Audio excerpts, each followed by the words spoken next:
আসসালামু আলাইকুম, বিসমিল্লাহির রহমানির রহিম। সবাইকে স্বাগতম আমার চ্যানেলে।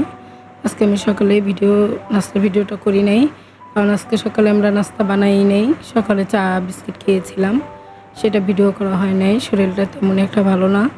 আমি সকালে নাস্তা খাওয়ার পর আমি গরু মাংস বসাবো। আজকে একসাথে অনেকগুলা রেজালার মতো বানিয়ে রেখে দেবো, তারপরে খাবো। আমি আদা রসুন, হলুদ মরিচ, ধনিয়ার গুঁড়া, জিরার গুঁড়া সব কিছু একসাথে, পেঁয়াজ, কাঁচামরিচ, তেল দিয়ে মেখে নিব। মেখে আমি রেখে দেব আধা ঘন্টার জন্য রেস্টে। তারপর আবার আধা ঘন্টা পরে আমি মাংসটা চুলায় বসাই দেবো। হাতে মাখাই রান্না করব।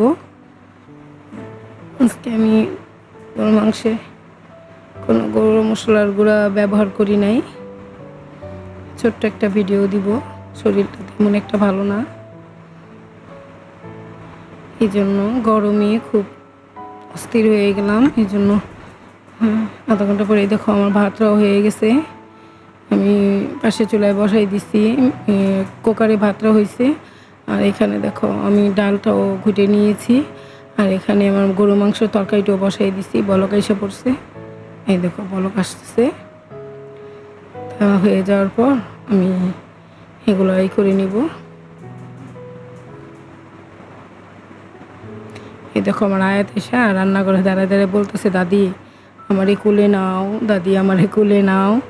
আমি কুলে যাব, কারো কুলে যাইব না। আর আমি তো বিক্রমপুর গ্রামের বাড়িতে গেছিলাম, তো ও তো দেখে নাই আমার একদিন। এজন্য বলতেছিল, দাদি আমারে নেও নাই কেন। আর দেখো সুচি আর পুচি মায়ে যে দুজন বসে আছে আলমারির সাথে।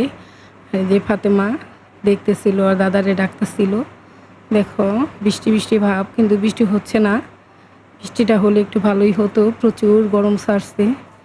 দেখো মাশাল্লাহ, গোলাপ গাছে ফুলগুলো অনেক সুন্দর ফুটছে। যখন ফুলগুলো ফোটে, এত পরিমাণ ফুল ফোটে মানে বলার বাহিরে।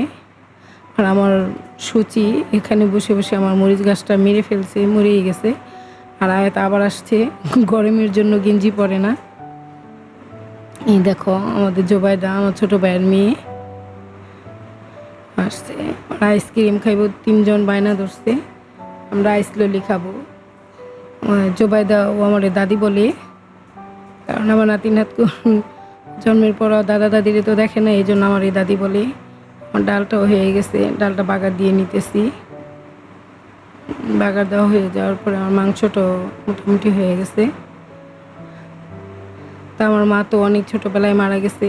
আমার ভাই ছাইদুল, ও যখন ওর বয়স 1-1.5 বছর, তখন আমার মা মারা যায়। কারণ এই জন্য ওর বড় মেয়ে জান্নাত, ও আমাকে মা বলে। আর আতিক আমার ভাতিজা, ও আমার ফুপুই বলে। আর জোবাইদা আমার নাতিনা, আয়াত, ফাতেমা ওরা আমার দাদি বলে। এই জন্য ও আমারই জন্মের পরে থেকে দাদিই বলে।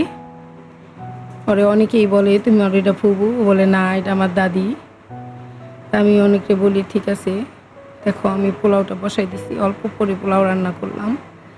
যে আমার মা থাকলে তো ও দাদি বলতো, থাক বলুক, ও আমার দাদিই বলুক, ও দাদির সাতটা মিঠাক। এই জন্য আমি ওকে কিছু বলি না, বলো তুমি আমার দাদিই বলো। তোমরা সবাই লাইক, কমেন্ট, শেয়ার করো, সাবস্ক্রাইব করো।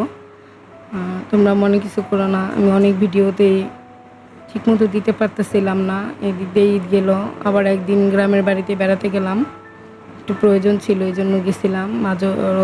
ভাসুরের বাড়িতে গেছিলাম। আমার ভাত হয়ে গেছে, গরু মাংসটাও হয়ে গেছে, পোলাও হয়ে গেছে, সবই রান্না বান্না হয়ে গেছে। মোটামুটি খাওয়ার ভিডিওটা তোমরা দেখো। এখন আয়াতে দাদা খেতে বসবো। আমি সালাদও কেটে নিয়েছি, গরু মাংসটা হয়ে গেছে। আর আবার আগামীকালকে নতুন, এই দেখো আয়াতে দাদা হাত দিয়ে নিতেছে। আগামীকালকে নতুন একটা ভিডিও নিব। আল্লাহ হাফেজ, আসসালামু আলাইকুম।